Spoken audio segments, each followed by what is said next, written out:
Hi అండి. అందరూ బాగున్నారా? మీరందరూ బాగుండాలి, అందులో నేనుండాలి. పేదింటి ఆడబిడ్డ ఎలా మెట్టినింటి మహారాణి అయ్యింది అనే మోరల్ స్టోరీతో మీ ముందుకు వస్తూ ఉన్నానండి. అనగనగా సూరంపూడి అనే చిన్న గ్రామం ఉందండి. ఆ గ్రామంలో సుబ్బమ్మ, సంధ్యారాణి అనే తల్లి కూతుళ్ళు ఉన్నారు. వారికి వెనుక ముందు బంధువులు కానీ ఎవ్వరు నానేవారు ఎవ్వరూ లేరు. సంధ్యారాణి చిన్నతనంలోనే మరి తండ్రి చనిపోయాడు. అప్పటి నుంచి కూడా సుబ్బమ్మ చాలా కష్టపడి ఆ ఇంట ఈ ఇంట పనిచేసి ఆ బిడ్డని పెంచి పోషించుకుంటూ ఉంటుంది. అలాగే సంధ్యారాణిని మరి స్కూల్లో చేర్పిస్తుంది గవర్నమెంట్ బడిలో చదువుకున్న తర్వాత సాయంకాలం వచ్చి తను కూడా 2 ఇళ్లల్లో పనిచేస్తూ ఉంటుంది సంధ్యారాణి. ఒకరోజు కూర్చుని ఇంటి దగ్గర అడుగుతుంది సంధ్యారాణి, అమ్మా, మనకి ఎవరు సహాయం చేయరా, మనకి ఎవరు చుట్టాలు లేరా అంటే అప్పుడు తల్లి అంటుంది, మన రెక్కలే మనకి చుట్టాలమ్మా, మనకి ఎవ్వరూ చుట్టాలు లేరు అని చెప్తుంది తల్లి. అప్పుడు సంధ్య, అయితే నేను చదువు మానేసి నీతో పాటు ఇంకా కొన్ని ఇల్లులు వెతుక్కొని అక్కడ పనిచేసి డబ్బులు సంపాదిస్తానమ్మా అంటుంది. లేదమ్మా, నువ్వైనా స్కూల్కు వెళుతూనే ఒక 2 ఇళ్లల్లో పనిచేస్తున్నావు, అంతేకాకుండా నాకెంతో సహాయపడుతూ వస్తున్నావు. చాలమ్మా, నువ్వు బాగా చదువుకోవాలనే నా కోరిక, నిన్ను బాగా చదివించాలనే నా ఆశ అని అంటుంది. తల్లి మాటలు విని నువ్వన్నట్టుగానే బాగా చదువుకుంటానమ్మా అని బుద్ధిగా రోజు కూడా స్కూల్కి వెళ్ళి చక్కగా చదువుకుంటూ ఉంటుంది సంధ్యారాణి. అయితే ఆ ఊరిలో 10వ తరగతి వరకు ఉంది. 10వ తరగతి పాస్ అయిన తర్వాత మరి ఆ ఊరిలో బడి లేదు. పై చదువులు చదవాలి అంటే పట్టణానికి వెళ్ళాలి. అప్పుడు తల్లి, పట్టణంలో చదువులు నేను చదివించలేనులే తల్లి, ఇంకా నువ్వు ఆపేసి ఏదైనా పని నేర్చుకోమ్మా అని చెప్పి ఆ ఊరిలో మరి ఒక ఆవిడ మిషన్ కుడుతూ ఉంటే ఆవిడ దగ్గరికి పంపించి కుట్టు కూడా నేర్పిస్తుంది. మిషను కుట్టడం కూడా, బట్టలు కుట్టడం నేర్పిస్తుంది. రేపు నువ్వు అత్తవారింటికి వెళ్ళిన తర్వాత ఏదైనా చిన్న పని పెద్ద పని చేసుకుని చన్నీళ్ళకి వెన్నీళ్ళు అన్నట్టుగా నీ భర్తకి సహాయపడాలమ్మా అని చెప్తుంది. అయితే సరేనమ్మా అని అంటుంది. ఇలా వీరిద్దరూ కొన్నాళ్ళుగా ఇలాగే జీవనాన్ని కొనసాగిస్తూ ఆ గ్రామంలో నివసిస్తూ ఉంటారు. ఆ గ్రామంలో సంధ్యారాణిని చూసి అందరూ కూడా చాలా మంచి పిల్ల, చక్కటి పిల్ల, లక్షణంగా ఉంటుంది, పద్ధతిగా ఉంటుంది, అన్ని విలువలు కలిగి జీవిస్తుంది అని అందరూ చెప్పుకుంటూ ఉంటారు. అయితే ఇది ఇలా ఉంటుండగా కొన్ని రోజులు ఇలానే గడుస్తుంది. ఆ ఊరిలో ఒక పెళ్ళిళ్ళు పేరయ్య వచ్చి, మరి సంధ్యారాణి లక్షణంగా ఉంటుందమ్మా, లక్ష్మీదేవిలాగా, నీ కూతురికి ఒక మంచి సంబంధం తెచ్చాను, గొప్పింటి వారు, చాలా మంచి కుటుంబము, ఒకే ఒక కొడుకు, ఆ అబ్బాయి పేరు రమేష్, మంచివాడు, చాలా పద్ధతిగా పెంచారు తల్లిదండ్రులు అని చెప్పడంతో నా దగ్గర ఏముందయ్యా, చిల్లుగా అవ్వలేదు, పెళ్లి చేయాలంటే బోళ్ళంత డబ్బు కావాలయ్యా, అంత డబ్బు నా దగ్గర లేదు కదయ్యా, ఇప్పుడు నా బిడ్డకి నేను పెళ్లి చేయాలనుకోవట్లేదు, కొంత సమయం తీసుకుంటానంటే ఆ సందేహం ఏమీ అవసరం లేదు. నువ్వు ఏంటంటే వారు నీ కూతురికి ఎదురు కట్నం ఇచ్చి వాళ్ళే మరి పెళ్లి చేసుకుంటానంటున్నారు. మీ అమ్మాయి ఫోటో చూపించగానే చక్కగా ఉంది, ఈ అమ్మాయి పేదింటి బిడ్డ అని చెప్పినప్పుడు పేదింటి బిడ్డే మాకు కావాలని చెప్పి అడుగుతున్నారమ్మా అని చెప్పినప్పుడు సరే అయ్యా, అయితే మీ ఇష్టం అని చెప్పి అంటుంది. వెంటనే సంధ్యారాణిని చూసి వెంటనే వాళ్ళు చాలా బాగా నచ్చింది, మంచి అమ్మాయి, లక్షణంగా కనిపిస్తుంది అని చెప్పి వివాహం చేసుకుని అత్తవారింటికి తీసుకువెళ్తారు. మరి అత్తమామలతో పాటు భర్త కూడా చాలా మంచివాడు. ఎంత మంచివాడంటే చాలా ప్రేమగా చూసుకుంటాడు. ఆ పుట్టింట్లో కూడా అంత ప్రేమగా పెరగలేదు తను. అయితే అత్తవారింట్లో మహారాణిలా చూసుకుంటూ ఉంటారు. అయితే ఒకరోజు ఉన్నట్టుండి పొలంలో అందరూ పనిచేస్తున్నారు. సరదాగా చూడటానికని చెప్పి తన భర్తతో పాటు వెళుతుంది. వెళితే అయితే భర్తను అంటుంది, ఏంటంటే, ఏమండి, నేను మిమ్మల్ని ఒక విషయం అడుగుతాను, మీరేమీ కోపం తెచ్చుకోరు కదా అంటుంది. ఏమిటి అడుగు సంధ్య అని అంటే, ఏమండి, నాకు చదువు అంటే చాలా ఇష్టము, చదువుకోవాలంటే చాలా ఇష్టమండి.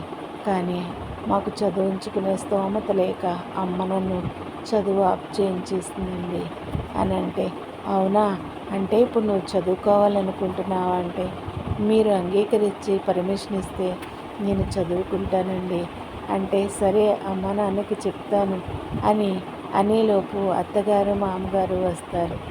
అమ్మ సంధ్యారాణి, ఈరోజు ఒక పేపర్ చూశానమ్మా, అది ఏదో కిరాణా కొట్టు దగ్గర కొనుక్కొచ్చిన పాత పేపరు. నువ్వు 10వ తరగతి మంచి మార్కులతో పాస్ అయ్యావని ఇదిగో పేపర్లో ఫోటో పడిందమ్మా, మరి పై చదువులు చదవకుండా ఎందుకు ఆగిపోయావు అని అంటే, అమ్మకి చదివించే స్తోమత లేదు అత్తయ్య, అందుకే ఆగిపోయానంటే, అవునా, నువ్వు బాగా చదువుకుంటావు కదా, నిన్ను మేము చదివిస్తాము, చదువుకుంటావా అంటే చాలా సంతోషపడుతుంది. తనకు చదువు అంటే చాలా ఇష్టం. అయితే తన కోరిక భగవంతుడు నెరవేరుస్తాడని చెప్పి మరి అత్తమామలు కూడా చక్కగా ప్రోత్సహిస్తూ ఉన్నారు.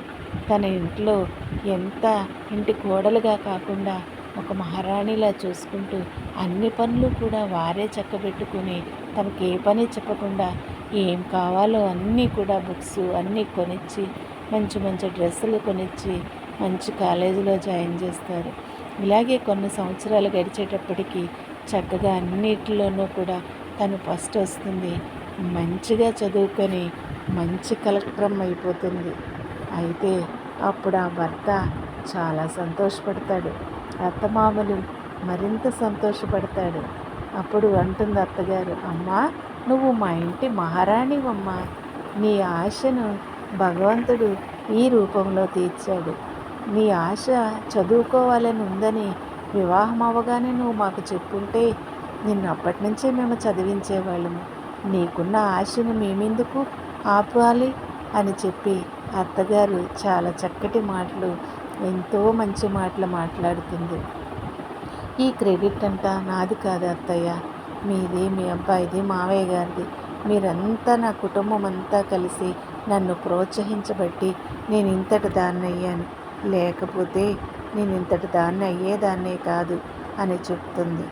అవునమ్మా, నీలో పట్టుదల దీక్ష ఉంది కాబట్టి ఆ పట్టుదలే నేను ఇంతటి దాన్ని చేసింది అని చెప్పి మన ఊరికి మంచి చెయ్యాలి, మన ఊరికే కాదు మన జిల్లాకి మంచి చెయ్యాలి. నువ్వు ఏది కావాలన్నా పేదవారికి కానీ మరి ఏదైనా సహాయం కోసం నీ దగ్గరికి వచ్చిన వారికి కానీ నువ్వు చక్కగా సహాయపడాలమ్మా అని చెప్పి అనేక మందికి నువ్వు ఇన్స్పిరేషన్గా నిలబడాలి, ఆదర్శంగా నిలబడాలి అని చెప్పి అంటుంది అత్తగారు.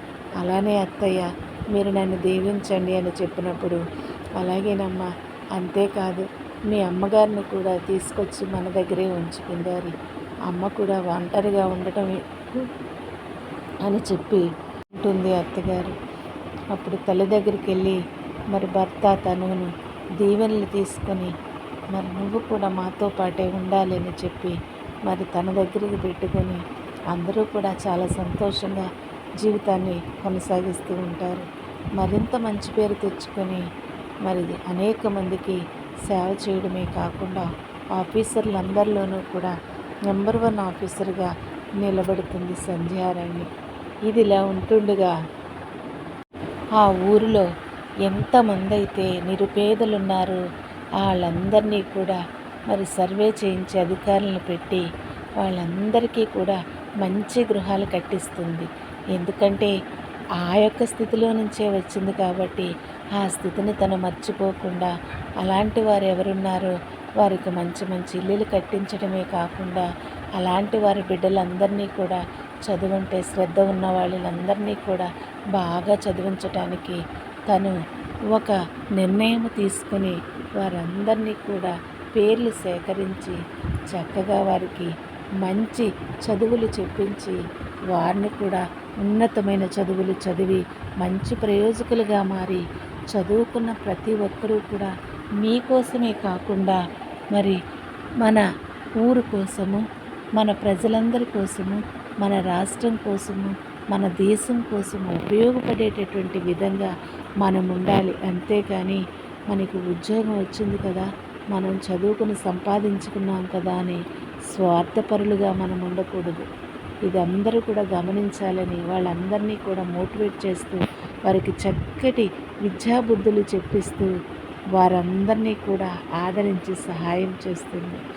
మరి ఆ ఊరిలో సంధ్యారాణిని ఒక దేవతగా కొలుస్తారు. అంతేకాదు చక్కగా తన యొక్క విగ్రహాన్ని ఆ ఊరిలో పెట్టుకుని అందరూ కూడా తనకి మంచి పేరు ఉంది. ప్రతి చిన్నదానికి కూడా తనని పిలిచి అభినందిస్తూ ఉంటారు.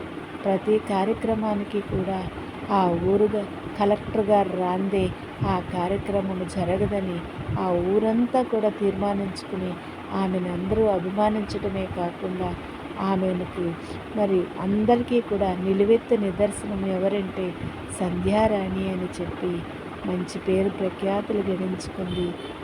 ఇదంతా కూడా ఆ అత్తమామలకి భర్తకు మాత్రమే చెందుతుంది.